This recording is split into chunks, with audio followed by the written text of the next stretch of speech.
I'm Ashley, 32, and I've been a people pleaser my entire life. Always putting everyone else's needs before my own, especially since marrying Michael 5 years ago. As an elementary school teacher, I'm used to nurturing others, but nothing prepared me for my mother-in-law Eleanor's constant demands and criticism. Last Thanksgiving, she dropped an ultimatum that became my breaking point, and for the first time, I chose myself. Before I tell you how I finally stood up to my mother-in-law after years of manipulation, drop a comment letting me know where you're watching from, and hit subscribe if you've ever had to set boundaries with difficult family members. Growing up as the oldest of 4 siblings in a middle-class family in Michigan, I was always the responsible one. Mom and Dad both worked long hours, so I became a second parent to my younger brothers and sister by default. Packing lunches, helping with homework, and mediating fights became second nature. This caregiving role followed me into adulthood, shaping me into someone who instinctively put others first.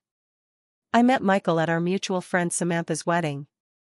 He was the best man, and I was a bridesmaid. During the reception, we were seated next to each other, and conversation flowed effortlessly. Michael was everything I'd been looking for: kind, intelligent, with a quick sense of humor that made me laugh all evening. He worked as an architect at a well-respected firm, and his passion for his work was infectious. When he asked for my number at the end of the night, my heart skipped a beat. Our dating phase was blissful. Michael surprised me with thoughtful gifts, remembered small details about my preferences, and made me feel valued. 6 months in, I was head over heels in love, and he seemed equally smitten. When he mentioned meeting his family, I was excited rather than nervous. After all, I'd always been good with parents. That confidence evaporated the moment I met Eleanor. She hosted us for dinner in her immaculate colonial home in the suburbs. From the moment I stepped through the door, I felt her critical gaze assessing everything from my sensible teacher's wardrobe to my conversation topics. She served an elaborate meal that clearly took hours to prepare, and throughout dinner, she peppered me with questions that felt more like an interrogation. "Ashley, teaching is such a noble profession," she said, her tone suggesting it was anything but. "What made you choose that path instead of something more ambitious?" When I explained my genuine love for helping children learn, she smiled tightly and changed the subject. Later, she asked Michael about his recent promotion while pointedly commenting, "It's so important to have a career with growth potential, isn't it?"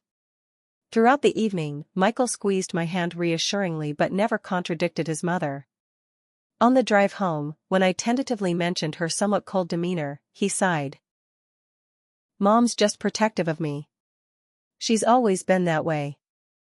That's just how she is." I should have recognized that phrase, "that's just how she is," as the red flag it was. Instead, I took it as a challenge.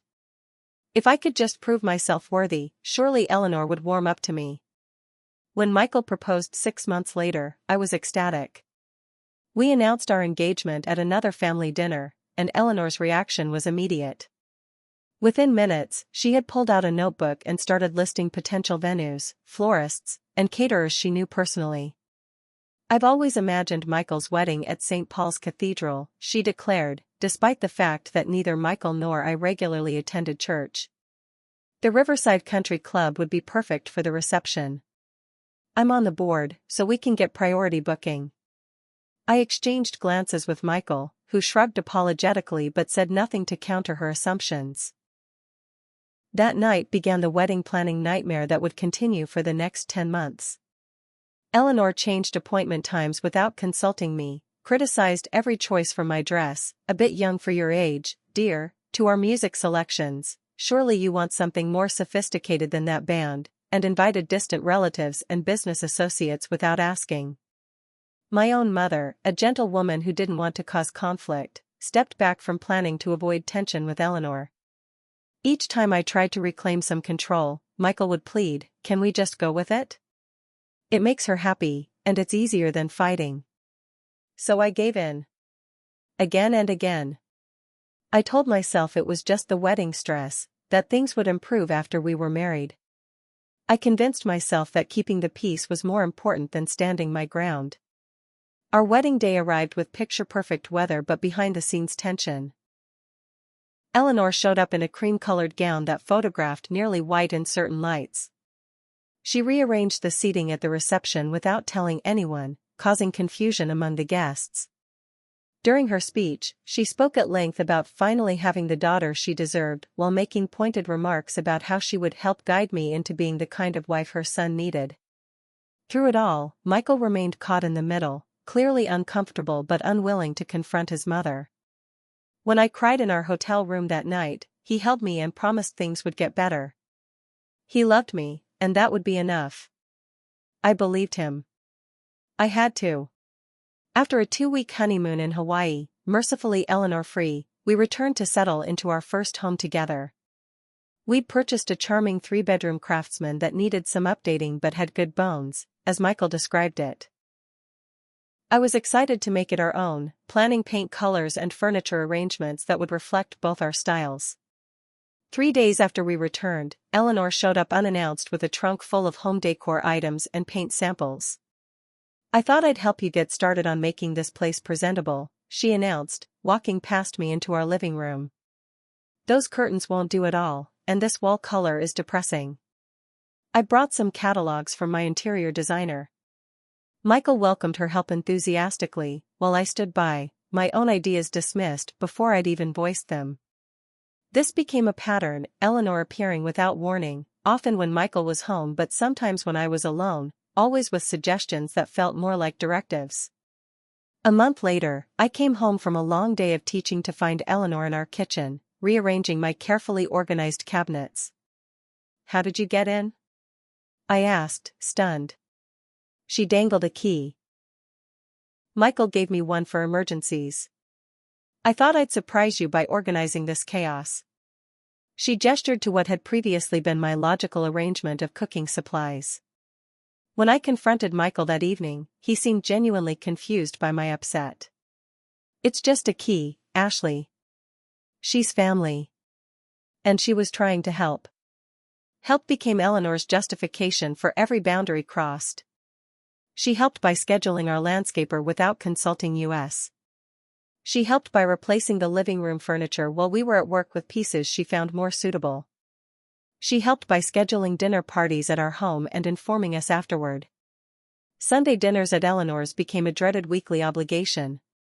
She would spend the meal subtly criticizing everything from my cooking skills, "I could give you some basic recipes that even beginners can manage," to my housekeeping, "You really should dust those bookshelves more often, dear." To my work schedule, "Surely you can find time to make a proper breakfast for Michael instead of him grabbing something on the go." "I'm just trying to help you be a better wife," became her refrain whenever I showed any resistance. My career as a teacher, which I loved and had worked hard for, became a particular target. When I mentioned my students' achievements or challenges, Eleanor would nod dismissively. "Teaching is a nice hobby until you have children," she would say. "Though I suppose someone has to do it." When I was considered for a curriculum development committee, a real professional opportunity, Eleanor commented, "Well, it's not like you're doing brain surgery. It's just worksheets for children." Family vacations became another battleground. Our first anniversary trip to Napa Valley somehow included Eleanor, who invited herself along after Michael mentioned our plans during Sunday dinner. "You know, I've always wanted to visit wine country," she declared. "This is perfect timing." Michael didn't have the heart to tell her no, and I didn't have the courage yet to insist. Instead of romantic dinners and winery tours as a couple, we spent the week with Eleanor directing our itinerary and monopolizing conversations with tasting room staff about her sophisticated palate. I wasn't alone in experiencing Eleanor's controlling behavior. Michael's younger sister Jessica and his brother Thomas both commiserated with me privately. At family gatherings, we would exchange knowing glances when Eleanor made particularly outrageous demands or comments. "She's been like this our whole lives," Jessica told me during one kitchen conversation while Eleanor held court in the living room. "Dad just went along with everything to keep the peace. It was easier." Every time I attempted to discuss the situation with Michael, it led to arguments. He would start defensive, move to dismissive, and eventually turn frustrated. "You're overreacting," he would say. "She means well." Or, this is just temporary until she adjusts to us being married. And finally, can we please not do this again? You know how it always ends. And he was right about that last part. These conversations always ended the same way, with me in tears, apologizing for causing conflict, and promising to try harder to get along with his mother. As the months passed, I felt my self-confidence eroding under the constant criticism. I began second-guessing my decisions, my appearance, even my professional judgments. The anxiety manifested physically: stomach aches before family events, trouble sleeping the night before Sunday dinners, a persistent tension headache that became my constant companion. My friends noticed the change in my personality. Once outgoing and confident, I became more withdrawn, declining invitations and making excuses to avoid social gatherings. My close friend Tara finally confronted me after I cancelled plans for the third time in a month. "What's happening to you, Ashley? You're not yourself anymore. Is everything okay with Michael?" I assured her things were fine, that I was just busy with work and married life. But privately, I was beginning to believe Eleanor's assessments of me. Maybe I really wasn't good enough. Maybe I really did need all this help to be a proper wife. Maybe this gnawing inadequacy was just something I needed to accept. As we approached our third wedding anniversary, Eleanor's demands and criticism intensified rather than diminished. What had started as weekly dinners expanded to include mandatory attendance at her garden club events, charity functions where she proudly introduced me as Michael's wife, the teacher, never by my name first, and elaborate holiday celebrations that required weeks of preparation according to her exacting standards. When I received a promotion to lead teacher at my school, a position that came with additional responsibilities and a modest but meaningful salary increase, I was thrilled. This recognition validated my hard work and dedication to my students. Michael took me out to celebrate, and for one evening, I felt like my old self again, accomplished, valued, proud of my career. The next day, I made the mistake of mentioning the promotion to Eleanor during a phone call. "Oh," she said after a brief pause. "Well, I suppose that's nice for you. Though it does make me wonder about your priorities. Michael mentioned you two might start trying for a baby soon. A more demanding job seems like an odd choice at this time." This was news to me. Michael and I had discussed children in general terms but hadn't set any timeline for starting a family. When I questioned him later, he looked sheepish. Mom was asking about grandchildren again, and I just said maybe in the near future to get her off my back. It wasn't a big deal. But it became a big deal as Eleanor launched a campaign of baby pressure unlike anything I'd experienced before. She began sending articles about declining fertility after 30, dropping off baby clothes she found too adorable to pass up, and pointedly discussing her friends' grandchildren at every opportunity. "Margaret's daughter just gave her a third grandchild," she would announce over dinner. "She's absolutely glowing with happiness. There's nothing like grandchildren to complete a woman's life." The cruel irony was that Michael and I had started trying for a baby, with no success. After 6 months, I visited my doctor, who ran tests and discovered I had endometriosis and potentially compromised fertility. We would likely need medical intervention to conceive. The diagnosis was devastating, but Michael and I decided to keep it private while we processed the information and considered our options. Eleanor, unaware of our struggles, ramped up her campaign. She began blaming my career for our childless state. "All that stress from teaching can't be good for your reproductive system," she commented one Sunday. My friend's daughter-in-law had the same problem, too focused on work, and then when she wanted a baby, she couldn't have one. Such a shame. I excused myself to the bathroom, where I sobbed silently, then splashed cold water on my face and returned to the table with a fixed smile. Michael, who had witnessed the exchange, said nothing. As tensions at home increased, Michael began working longer hours.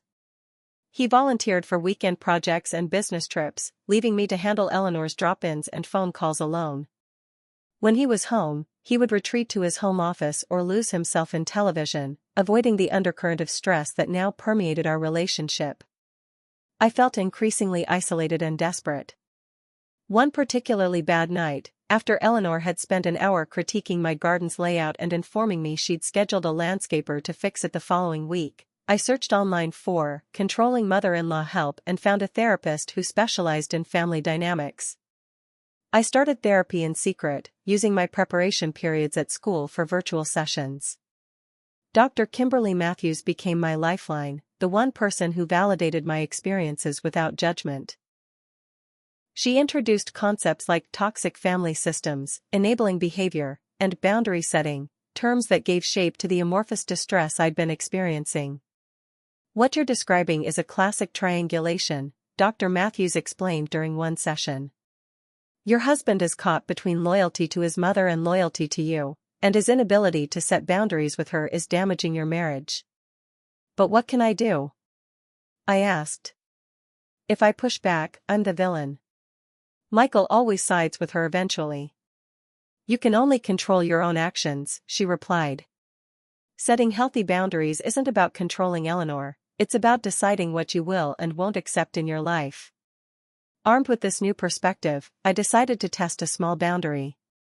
When Eleanor called to confirm our attendance at Sunday dinner, I politely declined. I'm sorry, but I have papers to grade this weekend. I need to focus on work. Michael can go, of course. The explosion that followed was disproportionate to my minor act of independence. Eleanor called Michael at work, then showed up at our house unannounced, tearfully demanding to know what she had done to deserve such disrespect. When I maintained my position calmly, she accused me of trying to separate Michael from his family. After everything I've done for you, she cried. This is how you repay my kindness? The confrontation ended with me in tears again, apologizing for upsetting her and agreeing to attend dinner after all. That night, I sat at Eleanor's table, pushing food around my plate while she regaled the family with stories of misunderstandings and how we had worked things out. The final straw came when I discovered Eleanor had called my parents to complain about my disrespectful behavior. My mother, confused and concerned, called to ask if everything was all right. The invasion of that last private space, my relationship with my own parents, clarified something for me. During my next therapy session, I broke down completely. Nothing I do will ever be enough, I sobbed. I'm trying so hard, but she'll never accept me. And Michael will never stand up to her. Dr. Matthews listened patiently, then asked a question that changed everything. Ashley, what would happen if you stopped trying to please Eleanor? The question stunned me into silence. Stop trying? The concept was so foreign it took me several moments to even comprehend it. But the conflict, the drama. Michael. Yes, she nodded. There would be consequences. But are those consequences worse than what you're experiencing now? What is this situation costing you already? I left that session with a new awareness growing inside me, the understanding that I had choices, even if they were difficult ones. I didn't have to accept Eleanor's treatment. I could set boundaries. The realization was terrifying but also oddly liberating. I had no idea that the ultimate test of this new mindset was just around the corner. October in New England brings spectacular foliage, crisp air, and in our family, the dreaded monthly dinner at Eleanor's house. These formal affairs had become increasingly elaborate over time, with Eleanor using them as opportunities to showcase her entertaining skills to an ever-expanding guest list of friends and neighbors who inevitably commented on what a lovely family we were. Michael and I arrived at the appointed time, me in a conservative navy dress that I hoped would escape criticism, him carrying the specific wine Eleanor had requested. The evening proceeded with its usual undercurrent of tension beneath polite conversation, until dessert was served. Eleanor tapped her crystal glass with a silver spoon, drawing everyone's attention. I have a wonderful announcement, she smiled, looking around the table. This year, we're changing our Thanksgiving tradition. Michael and Ashley will be hosting us all at their home. I froze, my fork suspended halfway to my mouth. This was the first I'd heard of any such plan. I've invited 30 people, Eleanor continued casually.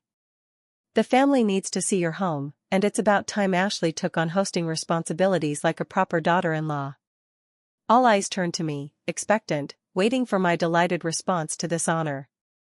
I felt my chest tighten as I calculated the impossibility of what she was proposing. Our house could comfortably seat 12 people maximum. I had parent-teacher conferences scheduled that week, with report cards due the same day. The financial burden of feeding 30 people alone would strain our budget significantly. Yet somehow, I found myself smiling mechanically and saying nothing as Michael jumped in. "That sounds great, Mom. We'd be happy to host." The conversation moved on while I sat in stunned silence, my mind racing with logistical concerns and rising panic. On the drive home, the dam broke. "Why would you agree to that without even asking me?" I demanded. 30 people? In our house? The week of my parent conferences? Michael sighed heavily. What was I supposed to do? Say no in front of everyone? "It's just one day, Ashley. We'll make it work." It's not just one day. It's weeks of planning, cleaning, cooking, and spending money we don't have to impress people I barely know. And your mother knows that. She did this deliberately. That's not fair. Mom's just trying to include us in family traditions. By dictating what happens in our home without asking? That's not inclusion, Michael. That's control. The argument continued into the night, ending as these conflicts typically did, with no resolution and Michael retreating to the guest room to get some sleep before work. The next morning, a large envelope was waiting on our porch. Inside was a handwritten guest list with dietary restrictions noted, a full menu of traditional dishes with Eleanor's family recipes attached, a schedule for the day including serving times, and a list of decoration suggestions complete with fabric swatches for table linens and images from home decor magazines showing elaborate centerpieces and place settings. At the bottom, in Eleanor's elegant script, "I'll stop by next week to check on your preparations." I sat at the kitchen table, staring at the paper spread before me, a familiar knot forming in my stomach. The sheer presumption was breathtaking. Not a single aspect of this event, in my own home, would be my decision. That afternoon, during lunch break at school, I had my first full-blown panic attack. Locked in a bathroom stall, I couldn't breathe, couldn't stop crying, couldn't control the trembling in my hands. My colleague Natalie found me there and sat with me until I calmed down enough to call Dr. Matthews for an emergency session. 2 days later, I sat in Dr. Matthews' peaceful office, describing the Thanksgiving ambush and my reaction to it. "And what do you want to do about this situation?" she asked after listening carefully. "I don't know," I admitted. "Part of me wants to just get through it somehow, like I always do. But another part—" "Yes," she encouraged. "Another part of me wants to refuse. To say no. But that would cause such a huge blow-up. Michael would never forgive me." Dr. Matthews leaned forward slightly. "Is that true? Would setting a boundary about your own home, your own time, and your own resources be genuinely unforgivable? Or is that the catastrophic thinking we've been working on?" I considered her question. "I don't know. But it feels catastrophic. Like everything would fall apart. Sometimes we need to let certain things fall apart so that better things can be built," she said gently. "The question is whether the current situation is sustainable for you." I shook my head slowly. "It's not. I'm miserable most of the time. I barely recognize myself anymore. But I love Michael." "Of course you do. And part of loving someone is being honest with them, even when it's difficult. Especially when it's difficult." I left that session with homework, to journal about what I truly wanted, separate from fears of others' reactions. That night, while Michael worked late, I sat in our quiet living room and wrote without censoring myself. What emerged surprised me with its clarity and simplicity. I want peace. I want respect. I want a partnership with my husband. I want control over my own home. I want to matter. Looking at those words, I experienced a moment of absolute clarity. I couldn't control Eleanor. I couldn't force Michael to change. But I could decide what I would participate in and what I wouldn't. For the first time in years, I felt a sense of calm certainty. I would not be hosting Thanksgiving for 30 people. Once I made my decision, I needed to prepare for the inevitable fallout. Dr. Matthews and I spent our next session role-playing the conversation with Eleanor, with the therapist challenging me as my mother-in-law might. We practiced maintaining calm, using clear I statements, and avoiding the apologetic language I typically defaulted to. Remember, Dr. Matthews advised, this isn't about convincing Eleanor that you're right. It's about clearly stating your position and maintaining it regardless of her reaction. I decided to meet Eleanor on neutral ground rather than allowing her to dominate the interaction in either of our homes. I texted her, inviting her for coffee at a quiet cafe to discuss Thanksgiving plans. Her immediate response, "I'll bring the table setting samples," showed she had no idea what was coming. The day of our meeting, I arrived early to secure a corner table away from other patrons. I ordered a chamomile tea to calm my nerves and practiced deep breathing while waiting. When Eleanor swept in, precisely on time, she carried a large portfolio case and wore a satisfied smile. "I found the perfect place cards at Carolina's Papyri," she announced without preamble, sliding into the seat across from me. "And I've selected 3 tablecloth options. The cream brocade is my preference, but I brought alternatives in case you painted your dining room that blue color you mentioned." She began spreading fabric samples across the table before I could even respond. I waited until she paused for breath, then spoke the words I'd rehearsed. "Eleanor, I need to tell you something important. I won't be hosting Thanksgiving this year." She barely glanced up from her swatches. "Of course you are. It's all arranged." "Now, about the centerpiece." "No," I said more firmly. "I'm not. And in the future, I need to be asked, not told, about events in my home." This got her attention. Her head snapped up, eyes narrowing as she studied my face. For a moment, she seemed genuinely confused, as if the concept of me refusing her directive was incomprehensible. "Don't be ridiculous, Ashley. Everyone's been invited. Announcements have been sent." "I didn't send them," I pointed out. "And I didn't agree to host."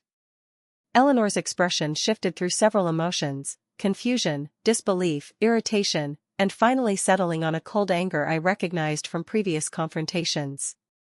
"Is this some kind of joke? Because it's not amusing." "It's not a joke. I'm serious. My schedule that week makes hosting impossible, and our house simply can't accommodate 30 people comfortably." "We'll make it work," she dismissed, echoing Michael's words. "I'll help, of course." "That's not the point," I continued, my heart pounding but my voice steady. "The point is that you made this decision without consulting me. You announced it publicly to pressure me into agreeing." "That's not acceptable." Eleanor's face flushed. "Not acceptable? Who do you think you are? This is our family tradition. Then perhaps you should host it, as you always have. After I've already told everyone." Her voice rose, drawing glances from nearby tables. Realizing we had an audience, she lowered her volume but increased her intensity. "You're being incredibly selfish. This isn't just about you." "You're right," I agreed. "It's about respect. Mutual respect." "Respect?" she hissed.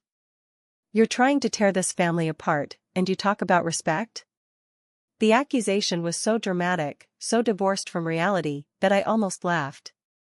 Instead, I took a careful sip of tea. "I'm not trying to tear anything apart. I'm setting a boundary about my home and my time." "Does Michael know about this boundary?" She infused the word with contempt. "We'll be discussing it tonight." Eleanor gathered her samples with quick, angry movements. "We certainly will. All of us." She pulled out her phone and called Michael at work, something she knew was against his firm's policy except for emergencies. I could hear his concerned voice answering as she launched into a tearful account of my shocking behavior and disrespect to the entire family. I left money for our untouched drinks and walked out while she was still talking. This confrontation was only the beginning, and I needed to prepare for what would come next. At home, I packed a weekend bag with essentials. I wasn't planning to leave permanently, but I recognized that I might need space depending on how Michael responded. I called my sister Rachel, who lived an hour away, and gave her a condensed version of the situation. "You can absolutely stay with me if you need to," she assured me. "For what it's worth, I'm proud of you for standing up for yourself." Michael arrived home 2 hours earlier than usual, his expression a mixture of confusion and anger. Eleanor's car pulled in right behind his. "What's going on, Ashley?" he demanded as he walked in. "Mom says you're refusing to host Thanksgiving. She's really upset."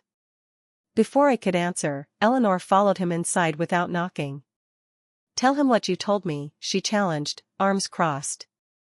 "Tell him how you're refusing to participate in family traditions." I took a deep breath, centering myself.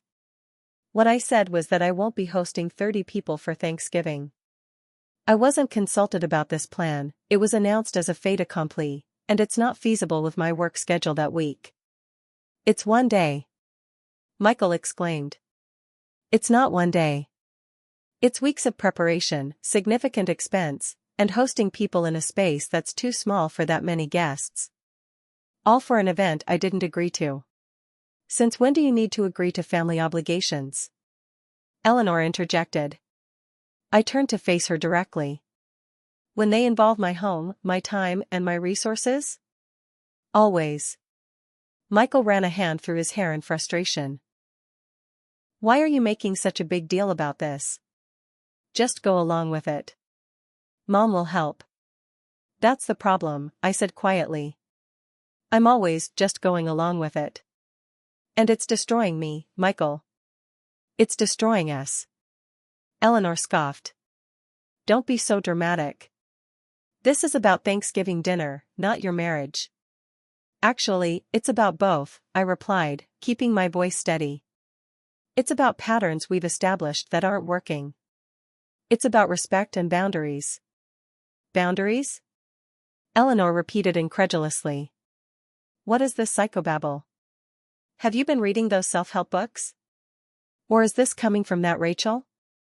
She never did like me." I ignored the deflection. "Michael, I need you to understand something. I can't keep living like this. I need to know if you're willing to support me in establishing some basic boundaries, starting with this Thanksgiving situation." Michael looked trapped, his eyes darting between his mother and me. "I don't understand why we can't just make this work. It's important to Mom." "And what's important to me?" I asked softly. "Does that matter too?" Eleanor stepped between us, physically inserting herself into our conversation. "What matters is family, and family traditions, and respect for your elders. Something you clearly lack, Ashley." I picked up my weekend bag from where I'd left it by the stairs. "I'm going to stay with Rachel for a few days. I need some space to think." Michael's eyes widened as he noticed the bag for the first time. "You're leaving? Over a dinner?"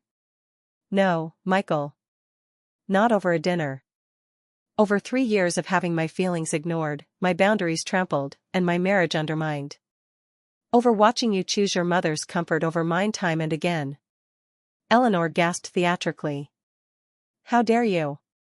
After everything I've done for you both." I turned to her, suddenly calm in the face of her anger. "That's just it, Eleanor. I never asked you to do those things. They weren't gifts, they were tools of control."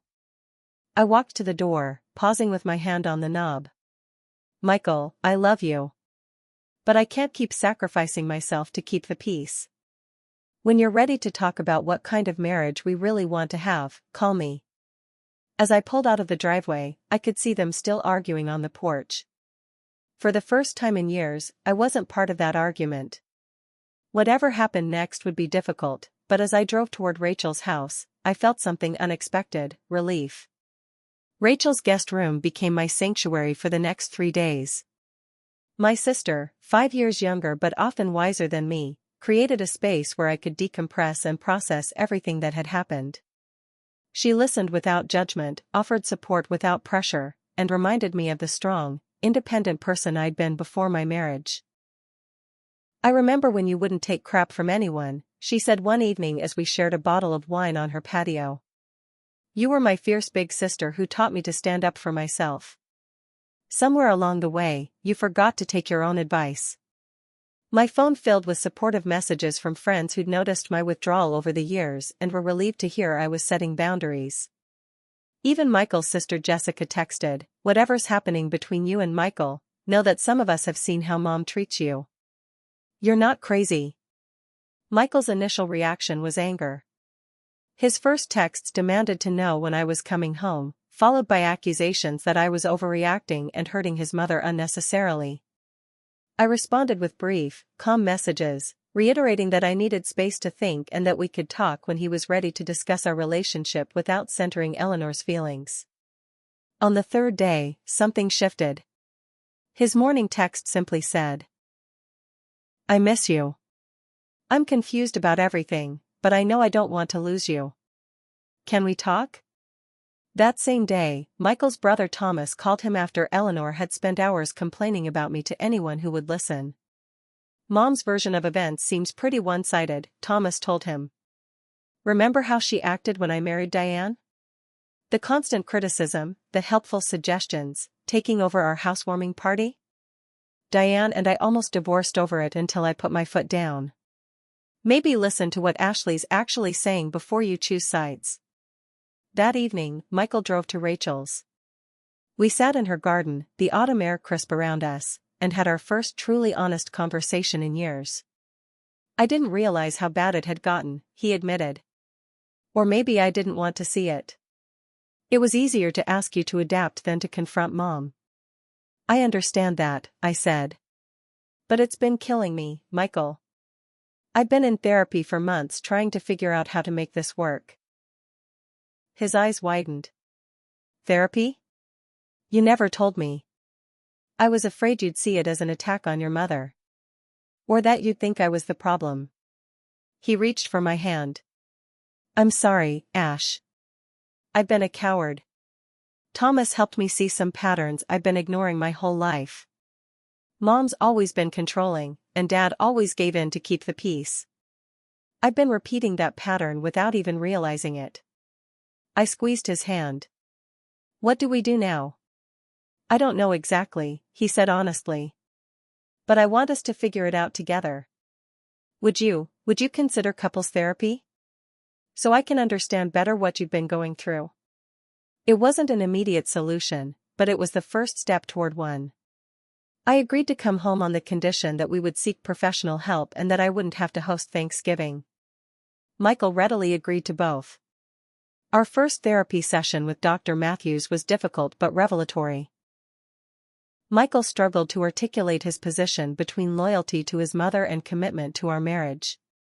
With gentle guidance from the therapist, he began to recognize how Eleanor's manipulation had shaped his responses throughout his life. When I was 10, he shared, I wanted to quit piano lessons. I hated them. But Mom had already told everyone I was playing at the Christmas recital. When I tried to quit, she cried for days about how I was humiliating her. So I kept playing for another 8 years, hating every minute, because it was easier than dealing with her disappointment. "And how does that pattern show up in your marriage?" Dr. Matthews asked. Michael looked at me, realization dawning. "I ask Ashley to keep playing along, even when she's miserable, because it's easier than dealing with Mom's reaction." That breakthrough led to a joint decision: we would spend Thanksgiving with my family that year. My parents' smaller, more relaxed gathering would give us breathing room while we worked on our relationship. Michael called Eleanor that evening to inform her of our decision. As expected, she cycled through her arsenal of manipulation tactics: tears, "How could you abandon family tradition?" Guilt, "After everything I've done for you," health concerns, "My blood pressure can't take this stress," and finally, flying monkeys, recruiting relatives to call and pressure us to change our minds. When those tactics failed, she escalated to a new level, showing up at our door unannounced. "This is all Ashley's doing," she accused Michael in our living room. "She's turning you against your family. Next, she'll want you to move away or change jobs. This is how it starts." To my amazement, Michael stood firm. "Mom, this is our decision. Both of us. We need space to work on our marriage right now. You can host Thanksgiving as you always did before, and we'll see you at Christmas." "Christmas?" she gasped. "You expect me to wait until Christmas to see my only son?" "We're not cutting you off," he explained patiently. "We're just setting some boundaries. We need regular one-on-one time as a couple without family obligations." Eleanor left in tears, slamming the door behind her. Within hours, Michael's phone exploded with messages from relatives telling him he was breaking his mother's heart. He turned it off and suggested we watch a movie instead. Eleanor hosted Thanksgiving herself, transforming her disappointment into martyrdom. Through family gossip that inevitably reached us, we learned she had told everyone that I had forbidden Michael from attending family gatherings and was isolating him from loved ones, classic projection of her own controlling behavior. The surprising development was the reaction from Michael's siblings. Both Jessica and Thomas attended Eleanor's Thanksgiving but called us afterward to express support for our boundaries. "Mom spent the entire day talking about how difficult you're being," Jessica reported. But Thomas and I kept redirecting the conversation. "We're not playing her game anymore either." Meanwhile, Thanksgiving with my family was the first holiday in years where I didn't experience anxiety. My parents' modest dinner for 8 was filled with laughter, genuine conversations, and none of the performance aspects that characterized Eleanor's gatherings. Michael, initially nervous about disappointing traditions, found himself relaxing into the casual atmosphere. "Is it always this easy?" he asked as we drove home. "Family gatherings? They can be," I replied. "When they're about being together instead of impressing people." That holiday marked a turning point in our marriage. With continued therapy, Michael grew more confident in setting boundaries with his mother. I became more direct in expressing my needs rather than silently seething. We reconnected as partners rather than adversaries, remembering what had drawn us together in the first place. Eleanor continued to test our boundaries, of course. She still dropped by unannounced, though less frequently. She still made pointed comments about my housekeeping or cooking when she visited. But now, Michael would gently interrupt with, "That's not helpful, Mom," or "We're happy with things as they are." The most significant change was in our response to her behavior. Instead of anxious accommodation or resentful compliance, we developed a united approach based on mutual respect. We discussed invitations and obligations before accepting them. We established regular date nights that were non-negotiable. And we communicated openly about tensions as they arose rather than letting them fester. For the first time since our wedding, I felt like we were truly partners. 6 months after the Thanksgiving confrontation, our marriage had transformed in ways I'd scarcely dared hope for. Michael and I had developed a new balance, one where both our needs mattered, where decisions were made jointly, and where Eleanor's influence had diminished to a manageable level. Michael had learned to prioritize our relationship while still maintaining a connection with his mother. He called her weekly instead of daily, visited on his own terms rather than at her command, and most importantly, recognized her manipulation tactics instead of enabling them. She started crying yesterday when I told her we couldn't come to her garden club fundraiser, he told me one evening. 6 months ago, I would have immediately given in. But now I could see what she was doing, and I just said, "I'm sorry you're upset, but our decision stands." It was hard, but it felt right. We established a system of limited, structured contact with Eleanor. Sunday dinners became monthly instead of weekly. We met in restaurants more often than in homes, eliminating her ability to criticize my housekeeping or rearrange my furniture. We ended visits after 2 hours, regardless of her protests that we were just getting comfortable. Initially, Eleanor fought these changes with every tool in her arsenal. She showed up unannounced despite being asked not to. She called Michael's workplace with emergencies that turned out to be trivial concerns. She sent relatives to plead her case, claiming illness, loneliness, and abandonment. When these tactics failed to restore her control, she grudgingly began to adapt. The breakthrough came when she realized that respecting our boundaries actually resulted in more pleasant, if less frequent, interactions. While she never explicitly acknowledged her behavior or apologized, she did begin to moderate her more extreme tendencies. "It's like training a puppy," Jessica joked during one of our now regular sister-in-law coffee dates. Consistent boundaries eventually work, even with Mom.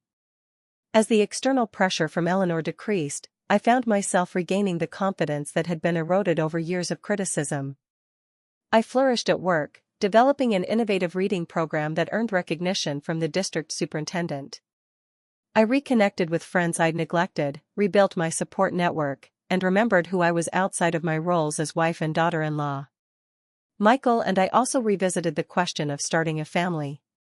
With our relationship on stronger footing, we felt ready to face the fertility challenges my doctor had identified. We researched options, attended appointments together, and approached the process as a team rather than a source of stress or obligation. "Whatever happens," Michael assured me as we left a consultation with a fertility specialist, "we'll face it together. A baby would be wonderful, but you are enough for me, exactly as you are." His words healed something deep inside me that Eleanor's criticism had wounded. For the first time in years, I felt truly seen and valued. When I discovered I was pregnant that spring, after a round of minimally invasive treatment, our joy was profound and private. We waited 3 months before sharing the news with anyone, savoring the special time between just the two of us. Telling Eleanor was a test of our new boundaries. We invited her to lunch and shared our announcement with happy but firm parameters. "We're so excited to share that we're expecting a baby in November," I told her, Michael's hand supportive in mine. "We wanted you to know that while we appreciate your experience and wisdom, we'll be making parenting decisions ourselves." Eleanor's face cycled through several emotions: joy at the prospect of a grandchild, displeasure at the boundary statement, calculation as she considered her response. Finally, she settled on an appropriate smile. "That's wonderful news. I'm so happy for you both." She managed to wait almost 5 minutes before adding, "I've saved all of Michael's baby clothes, of course. And I know the perfect way to decorate the nursery." Michael squeezed my hand under the table and spoke before I needed to. "Thanks, Mom, but we've already started planning the nursery ourselves. It's something we're enjoying doing together." Eleanor looked momentarily startled at her son's gentle but firm response, then nodded. "Well, I'm here if you need advice. I did raise 3 children, after all. And we appreciate that experience," I acknowledged. "We'll definitely ask when we have questions." It wasn't perfect, but it was progress. As my pregnancy progressed, Eleanor made predictable attempts to take over preparations for the baby's arrival. She bought furniture for the nursery without consulting us, which we returned. Scheduled tours of daycares despite our plans for extended parental leave, and arrived with bags of unsolicited baby items almost weekly. Each time, we maintained our united front. "Thank you for thinking of us, but we've already chosen a crib.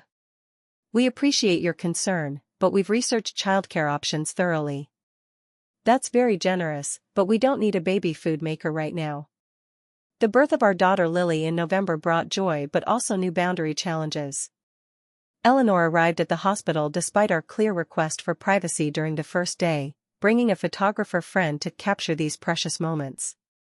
Michael, now fully committed to protecting our family unit, met her in the waiting room. "Mom, we asked for today just for us. You can visit tomorrow during the hours we discussed." When she protested, he stood firm. "This isn't negotiable. We need this time to bond as a family." His confidence in setting this crucial boundary, at a vulnerable and emotional time, showed how far we'd come. When Eleanor did visit the next day, during the scheduled time, she was on her best behavior, having realized that respecting our wishes was the only way to be included. The early months with Lily reinforced our need for strong boundaries. Eleanor had definite ideas about everything from feeding schedules to sleeping arrangements, often prefaced within "my day." Or what worked for Michael was. We listened politely but followed our own instincts and pediatrician's advice. When Eleanor went too far, like the time she tried to schedule Lily's baptism without consulting us, Michael stepped in immediately. "Mom, we've discussed this. Decisions about Lily are ours to make. If you can't respect that, we'll need to limit visits until you can." The explicit connection between boundary violations and consequences was something new in Michael's approach to his mother. It was also remarkably effective. Eleanor still tested limits occasionally, but the frequency and intensity diminished as she recognized we were serious about enforcing them. As Lily grew into a happy, secure baby, I reflected on the wisdom I'd gained through our struggles. The journey from doormat to self-respect hadn't been easy, but the rewards were immeasurable. I learned that people will treat you how you allow them to treat you. By accepting Eleanor's control and criticism for years, I had inadvertently trained her to believe it was acceptable behavior. Only by changing my own responses could I change the dynamic. I learned that proper boundaries aren't selfish, they're necessary for healthy relationships. The temporary discomfort of setting limits prevented the long-term damage of resentment and self-erasure. I learned that true partnership requires honesty, even when it's difficult. By hiding my feelings to keep peace, I had prevented Michael from understanding my experience and making informed choices about our relationship. Most importantly, I learned that I matter. My feelings, my needs, my well-being, all are valid and deserving of respect, not just from others but from myself. These lessons transformed not just my relationship with Eleanor but my entire approach to life. I became more authentic in all my interactions, more confident in expressing my needs, and paradoxically, more compassionate toward others, including Eleanor. Understanding her behavior as coming from insecurity rather than malice helped me respond with firmness but without unnecessary anger. One evening, as Michael and I sat on our porch swing watching the sunset, Lily sleeping peacefully in her carrier beside us, he took my hand. "Thank you," he said simply. "For what?" "For not giving up on us. For having the courage to stand up for yourself when I couldn't see what was happening. We could have lost everything if you hadn't." I leaned my head against his shoulder, feeling the contentment that comes from being truly known and accepted. "I'm grateful too," I replied. "For the family we're building. For the boundaries that protect it. For all of it." It hadn't been an easy journey, but as I looked at my husband and daughter, I knew without doubt that it had been worth every difficult step. Have you ever had to set boundaries with difficult family members? What worked for you?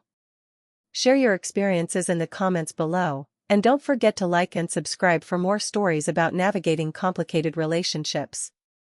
If this resonated with you, hit that share button. Your story might help someone else find the courage to stand up for themselves too. Thank you for listening, and remember, you deserve respect, love, and peace in your relationships.